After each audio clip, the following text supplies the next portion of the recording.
and my dear friends, welcome back on my channel.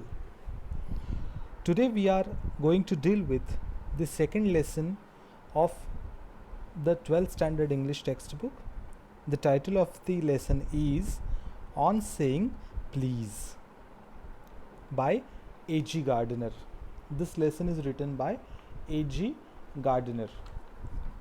Now, this lesson is based upon the expressions which are very courteous, ज्या आपण सौजन्यपूर्वक वापरतो त्या कॅरेक्टरिस्टिक्सवर हा lesson आधारित आहे. But before moving ahead, what we have to do, you just press the like button which is down to my video, and please do subscribe my channel and press the bell icon button so that you will receive the notifications of my upcoming videos. Thank you very much. Now we are moving to the lesson. Now, as I have said already, we are today learning the lesson on saying please.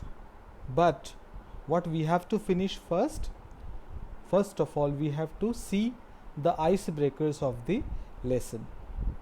Now, let us go to the icebreakers.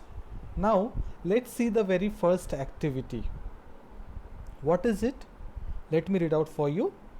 The first activity: list the words of courtesy that we use in our daily life. Discuss them with your partner and explain the purpose of using each. Now, what we have to do? There is a an activity which is based upon courtesy. Now, what is courtesy? म्हणजे सौजन्य. जे काही शब्द आपण सौजन्यपूर्वक वापरतो एखाद्यासोबत किंवा एखाद्याबद्दल, so ते शब्द आपल्याला या ॲक्टिव्हिटीमध्ये नोट डाऊन करायचे आहेत. त्यांनी एक आपल्याला एक्झाम्पल दिलेलं आहे. एखाद्याने आपल्याला काही महत्त्वाचं आपलं काम केलं तर आपण त्याला थँक्यू म्हणतो, किंवा कुठलीही वस्तू आपल्याला दिली तर आपण त्यांना थँक्यू म्हणतो. तसंच आपल्याला काही सौजन्यपूर्वक शब्द जे आहेत ते आपल्याला इथे एनलिस्ट करायचे आहेत. आणि पुढे त्यांनी म्हटलं आहे की discuss them with your partner and explain the purpose of using each. प्रत्येक जो शब्द आपण वापरतो आहे त्याचा पर्पज काय आहे, उद्देश काय आहे. जसं आता आपण थँक्यूचा उद्देश सांगितला की एखाद्याने आपलं काम केलं तर आपण त्याला थँक्यू म्हणतो. तसंच मग आपण बाकीचे जे शब्द वापरू त्याचा उद्देश काय आहे हा पण आपल्याला सांगायचा आहे. Now tell me some words which are based upon the characteristic courtesy. सौजन्यपूर्वक शब्द कोणते आहेत अजून? आणखी आपण काय काय लोकांना बोलतो? सपोज एखाद्याला आपल्याला रिक्वेस्ट करायची असेल तर आपण त्यांना म्हणतो please. So write down please. As usual you have to note down in your textbook. Okay, so the second word is please. एक आपल्याकडून काही चुकी झाली असेल तर आपण कोणता शब्द वापरतो? सॉरी. सो हे सगळे मॅनर्स आहेत आपले. त्याच्यानंतर एखाद्याने आपल्याला थँक्यू म्हटलं तर आपण त्याला काय म्हणतो? वेलकम, मोस्ट वेलकम म्हणतो किंवा वेलकम म्हणतो, राईट. त्याच्यानंतर आपल्याला एखाद्याकडून कुठलं काम करून घ्यायचं आहे किंवा आपल्याला कोणाकडून काहीतरी थोड्या वेळासाठी सूट पाहिजे आहे तर आपण त्यांना काय म्हणतो? Excuse me. एक्सक्यूज मी म्हणजे थोडा वेळ जर आपल्याला कोणाच्या बोलण्याच्या मध्ये वेळ हवा असेल तर आपण त्यांना म्हणतो एक्सक्यूज मी. त्यानंतर next is pardon. What is the meaning of pardon आणि आपण हे केव्हा वापरतो? पार्डन म्हणजे माफ करणे. आता माफ करण्यासाठी आपण सॉरी वापरतो, सॉरी पण म्हणतो, पण या पार्डनचा अर्थ काय होतो की समजा एखादा कोणी आपल्याला महत्त्वाचा मेसेज सांगतो आहे आणि तो आपल्याला ऐकायला आला नाही तर आपण त्यांना म्हणतो की रिपीट करा. मग त्या रिपीट करा या वर्डसाठी आपण म्हणतो पार्डन. म्हणजे मला ऐकायला आलं नाही, तुम्ही परत सांगा, असं आपण त्यांना रिक्वेस्ट करतो. त्यासाठी आपण हा शब्द वापरतो पार्डन. त्याच्यानंतर एखाद्याने आपल्याला थँक्यू म्हटलं तर आपण त्यांना मोस्ट वेलकम तर म्हणतोच, शिवाय आपण आणखी काय वापरतो, माय प्लेजर. म्हणजे तुमची मदत करणे हे माझं काय होतं, कर्तव्य होतं किंवा मला त्यातून आनंद मिळाला, इट्स माय प्लेजर. त्याच्यानंतर आपण ग्रीटिंग्स देतो कोणाला, best luck, all the best, may God bless you. So ह्या पण कर्टियस एक्सप्रेशन्स आहेत. सो इथे आपण लिहूया बेस्ट लक, राईट, फाईन. सो मी तुम्हाला बाकी सगळे शब्द सांगितले आहेत. थँक्यू ऑलरेडी आपल्याला ते दिलं आहे. आणि वर्ड्स ऑफ कर्टसीचे मिनिंगही आपण बघितले की कुठला शब्द आपण कुठे यूज करू शकतो.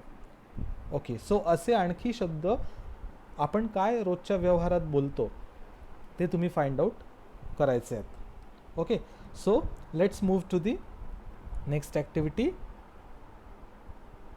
The second activity is listed below are a few character traits of people. Some are positive traits while others are not. Tick the ones you feel are desirable. Now, what are character traits? म्हणजे एखाद्याच्या स्वभावातल्या गोष्टी. Traits means एखाद्याच्या स्वभावातल्या कमी जास्त होणाऱ्या, ज्याला आपण स्वभाव वैशिष्ट्य असं म्हणतो, त्याला म्हणतात traits. So listed below are a few character traits of people, some are positive traits. मग एखाद्याच्या स्वभावामध्ये काही चांगल्या गोष्टी असतात, काही वाईट गोष्टी असतात. तर खाली टेबलमध्ये दोन्हीही गोष्टी दिलेल्या आहेत, पॉझिटिव्ह आणि नेगेटिव्ह. मग आपल्याला काय करायचं आहे, ज्या पॉझिटिव्ह गोष्टी आहे, ज्या आपल्याला वाटतात की आपल्या स्वभावामध्ये त्या असायला हव्या, त्यांच्यासमोर आपल्याला टिक करायची आहे. ओके, मग आता वन बाय वन आपण बघूया, प्रत्येक शब्दाचा अर्थ पण बघू आणि ती आपल्याला हवी आहे की नाही आपल्या स्वभावात ते पण आपण बघूया. So see the very first column, this one. The very first characteristic is conniving. What is conniving? कनायविंगचा अर्थ होतो लपून छपून वाईट काम करणे. So do you require that in your nature? No, आपल्याला ती गोष्ट नको आहे आपल्या स्वभावात. लपून छपून वाईट काम करणे is a bad thing. Okay, so we don't want that. The second one is insensitive. Okay, first is conniving, second one is insensitive. What is insensitive? कोणाच्या प्रती असंवेदनशील असणे, म्हणजे कोणाच्याही प्रती आपल्याला काहीही न वाटणे. So that is also bad thing. ते पण आपल्याला आपल्या याच्यात नको आहे स्वभावामध्ये. त्यानंतर तिसरं गोष्ट आहे स्लाय. स्लाय म्हणजे बेईमान. मग बेईमानी आपल्याला करायची आहे का कोणासोबत? नो. त्यानंतर नेक्स्ट आहे ह्युमरस. ह्युमरस मीन्स विनोदी. मग आपल्या स्वभावामध्ये ही कॅरेक्टरिस्टिक असणं गरजेचं आहे. दॅट इज वाय ह्युमरस समोर आपल्याला टिक करायची आहे. Okay, humorous. त्यानंतर नेईव्ह. नेईव्ह मीन्स काय? कुठलीही नवीन गोष्ट करणे किंवा करून बघणे, दॅट इज नेईव्ह. मग ही पण कॅरेक्टरिस्टिक आपल्याला हवी आहे, कारण आपल्या आयुष्यात आपल्याला नवनवीन गोष्टी ट्राय करायच्या आहेत, नवनवीन प्रोजेक्ट्स करायचे आहेत, नवनवीन काम आपल्याला आपल्या आयुष्यात करायचे आहे. त्यामुळे हा जो नवखेपणा आहे किंवा नाविन्यता आहे ही आपल्याला असणं गरजेचं आहे. त्यानंतर next is benevolent. What is benevolent? एखाद्याच्या प्रती दयामाया असणे, that is benevolent. Means it is also required. कोणाच्या प्रती दया असणे ही चांगली गोष्ट आहे, बरोबर, म्हणून दॅट इज रिक्वायर्ड. त्यानंतर ॲग्रेसिव्ह. ॲग्रेसिव्ह म्हणजे आक्रमक. पटकन एखाद्याच्या अंगावर धावून जाणे किंवा एखाद्याला मारायला उठणे, that is not good thing. So आक्रमकता ही चांगली नाही, that is negative point. Okay, then scheming. What is scheming? That is एखाद्याच्या विरुद्ध सिक्रेट प्लॅनिंग करणे, that is also very bad thing. So that is not required. Then wise. What is wise? Knowledgeable, शहाणं असणे. Okay, knowledgeable असणे, ती गोष्ट आपल्याला आवश्यक आहे. That is why it is yes. Egoistic, what is egoistic? गर्विष्ठ. कुठल्याही गोष्टीचा गर्व असणे, that is bad thing, because गर्वाचे घर खाली, त्याच्यामुळे ही गोष्ट आपल्याला नको आहे. त्यानंतर मॅनिप्युलेटिव्ह. What is manipulative? म्हणजे स्वतःच्या मनाप्रमाणे दुसऱ्यांना वागवणे, that is also very bad, manipulative. So one should not be manipulative. कधी दुसऱ्यांच्याही मनाने आपण वागलो पाहिजे, ऐकलं पाहिजे. त्यानंतर रूड. रूड म्हणजे जो पोलाईट नाही आहे, नम्र नाही आहे, तो. मग आपल्याला रूड व्हायचं आहे का? No. Then boastful. Boastful means घमेंडी. एखाद्या गोष्टीची घमेंड असणे, ते पण चुकीचं आहे. मग हे पण आपल्याला नको आहे. त्यानंतर हंबल. हंबल इज नम्र, म्हणून that is a good thing, humble, to be humble. Then servile. What is the meaning of servile? आपण असे लोक खूप बघतो आपल्या आजूबाजूला जे सर्वाइल असतात. आता सर्वाइल लोक कोणते असतात? जे कोणाची तरी चापलुसी करतात. सो आपल्याला कोणाचंही चापलूस व्हायचं नाही आहे, आपल्याला कोणाचाही लाळचाटेपणा करायचा नाही आहे. त्याच्यामुळे don't be servile. Okay. Then next is territorial. Territorial means एखाद्या विशिष्ट प्रदेशाबद्दल किंवा प्रदेशाशीच निगडीत असणे किंवा तेवढ्या पुरतीच मर्यादित असणे.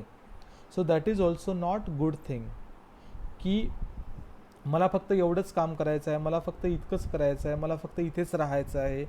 या गोष्टी कशा झाल्या? मर्यादित झाल्या, लिमिटेड झाल्या. सो आपल्याला लिमिटेड वागायचं नाही. Then next is patronising. ही पण सवय खूप जणांना असते, to patronise. What is patronising? एखाद्याला कमी लेखणे, म्हणजे हा माझ्यापेक्षा, मी याच्यापेक्षा हुशार आहे, हा माझ्यापेक्षा कमी हुशार आहे, किंवा माझ्याकडे इतका पैसा आहे, हा गरीब आहे.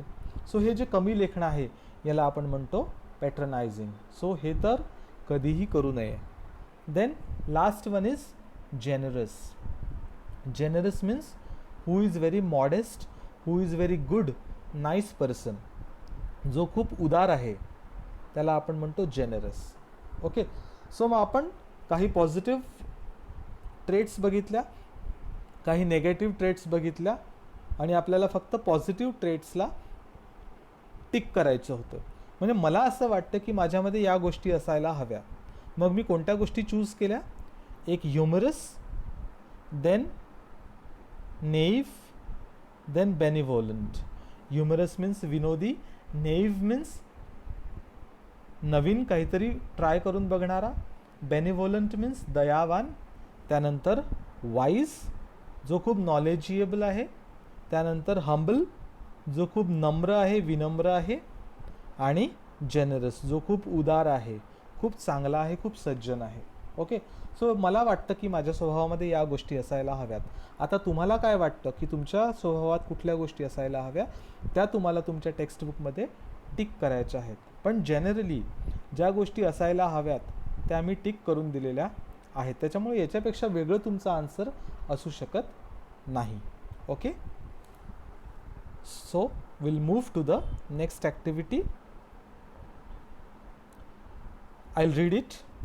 Etiquette and manners are very important for a person to live in the society. Do you agree to that? Yes. म्हणजे माणसामध्ये मॅनर्स आणि एटिकेट्स असायलाच पाहिजे जेव्हा आपण समाजात राहतो तेव्हा. Okay. Read the following and put them in proper columns. आता खाली काही हे दिलेले आहेत त्यांनी, मॅनर्स, एटिकेट्स. मग ते मॅनर्स आणि एटिकेट्स आपल्याला कुठे टाकायचे आहेत? खालच्या टेबलमध्ये टाकायचे, प्रॉपर कॉलम्समध्ये. हे जे 6 एटिकेट्स दिलेले आहेत त्यातले राईट कोणते आहेत? राईटवाले आपण ॲप्रोप्रिएटमध्ये टाकू आणि रॉंगवाले आपण इनॲप्रोप्रिएटमध्ये टाकू. इनॲप्रोप्रिएट मीन्स अयोग्य आणि ॲप्रोप्रिएट मीन्स योग्य. मग आता यातले वरचे योग्य कोणते आणि अयोग्य कोणते हे तुम्ही सांगा मला. I will read out one by one. First is to receive phone calls while you are in a lecture or class. आपण करतो असं? टीचर शिकवत असताना वर्गामध्ये आपण फोन कॉल घेतो का? नो. किंवा घ्यायला पाहिजे का? नो. त्याच्यामुळे पहिला जो आहे तो कोणता आहे? That is inappropriate. Me short form लिहितो इथे, इनअप्रोप्रिएट.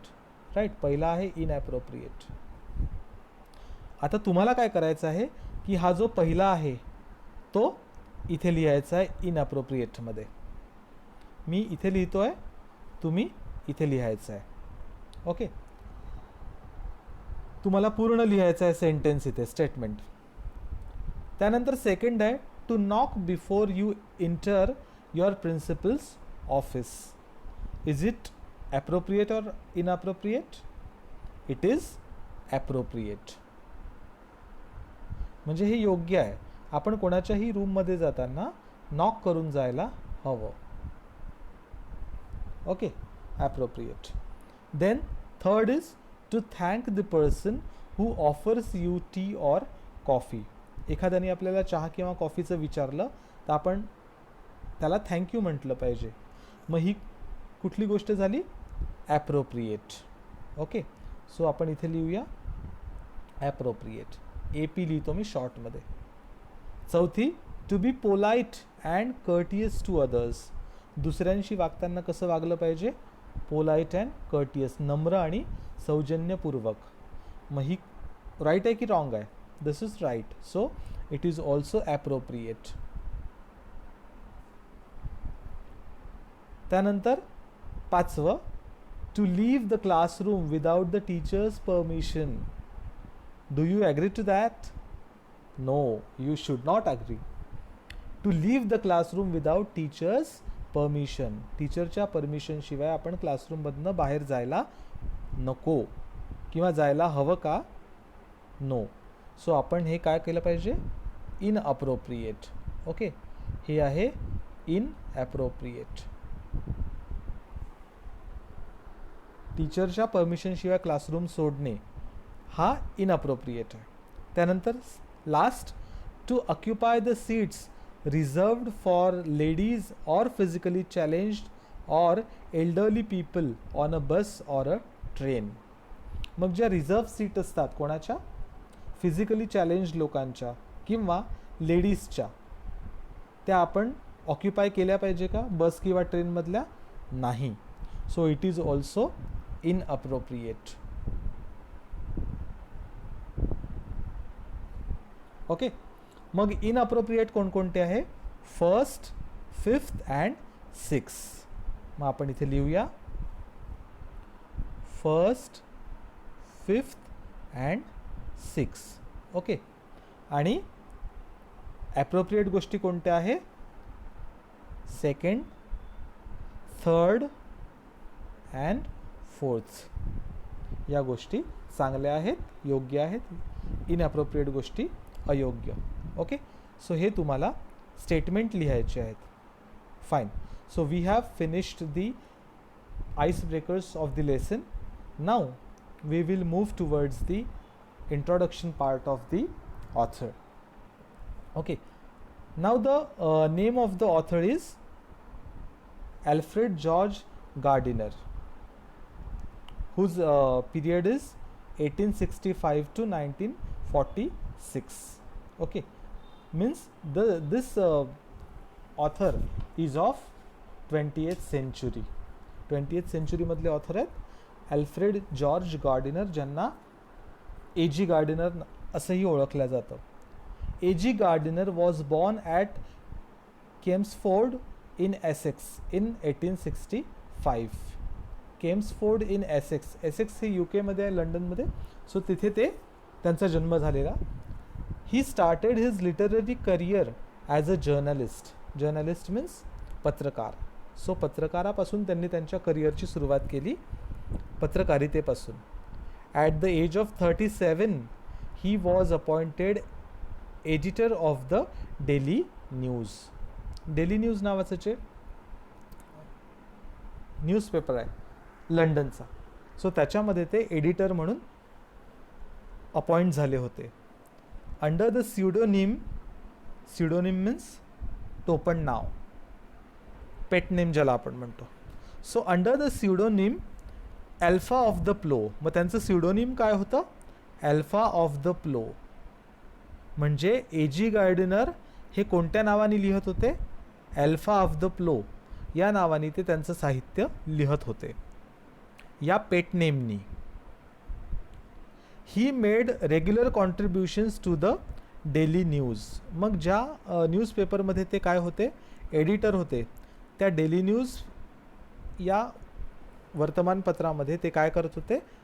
त्यांचं लिखाण करत होते. कोणत्या नावाने? अल्फा ऑफ द प्लो या नावाने. The Manchester evening news etcetera. Manchester evening न्यूजमध्ये पण लिहत होते, डेली न्यूजमध्ये पण लिहत होते. His essays are uniformly elegant, graceful and humorous. Elegant means which is very cleverly written, खूप शार्पली जे लिहिल्या जात होते. ग्रेसफुल मीन्स स्किलफुल, आणि ह्युमरस म्हणजे विनोदी.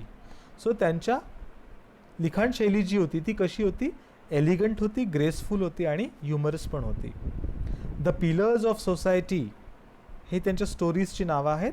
The pillars of society, pebbles on the shore, many furrows and leaves in the wind are some of his best knowing writings. त्यांची काही महत्त्वाची स्टोरीज या होत्या. ओके.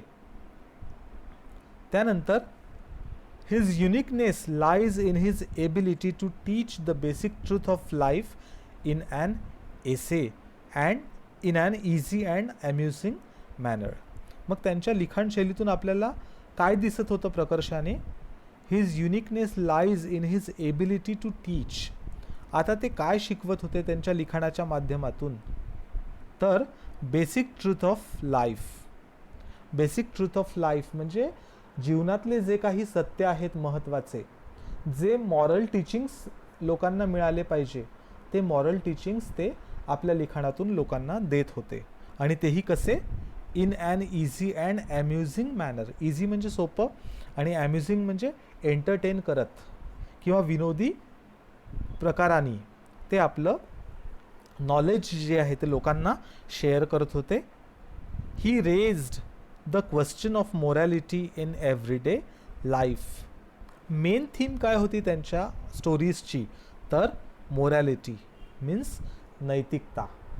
म्हणजे माणसामध्ये किती नीतिमत्ता असायला हवी तुमच्या एव्हरीडे लाईफमध्ये, हे ते त्यांच्या रेग्युलर लिखाणातून लोकांना सांगत होते. Okay, next. आता ऑन सेईंग प्लीज ह्यामध्ये काय दिलेलं आहे हे खालच्या पॅरेग्राफमध्ये त्यांनी सांगितलं आहे. In on saying please, he points out the value of good manners in social life and emphasizes the importance of courtesy and politeness in daily behavior. So please ही पण एक कुठलं एक्सप्रेशन आहे? तर तुमचं कर्टियस एक्सप्रेशन आहे, सौजन्यपूर्वक expression आहे please म्हणणे हे सुद्धा. सो त्यांचं असं म्हणणं आहे की he points out the value of good manners in social life. म्हणजे समाजामध्ये वावरत असताना आपल्याला काय हवं आहे? गुड मॅनर्स हवे आहेत. अँड एम्फसाइजेस, एम्फसाइज म्हणजे भर देणे. तर कशावर भर द्यायचे? इम्पॉर्टन्स ऑफ कर्टसी आणि पोलाइटनेस, सौजन्यता आणि नम्रता या दोन गोष्टीवर त्यांचा जास्तीत जास्त भर असेल. In daily behaviour he shows how polite speech and manner Sutton the atmosphere. Okay. So आपण बघा की आपल्या अवतीभोवती जर छान बोलणारे लोक असतील, सौजन्यपूर्वक बोलणारे लोक असतील किंवा नम्रतेने वागणारे लोक असतील तर आपल्या आजूबाजूचं वातावरण कसं होतं? स्वीटन. स्वीटन म्हणजे गोड, छान, खेळीमेळीचं वातावरण आपल्या आजूबाजूला राहतं. पोलाइट स्पीच म्हणजे नम्र बोलणारे लोक. And how discourtesy and ill manners spoil or pollute it. तेच जर आपल्या अवतीभोवती डिस्कर्टसी म्हणजे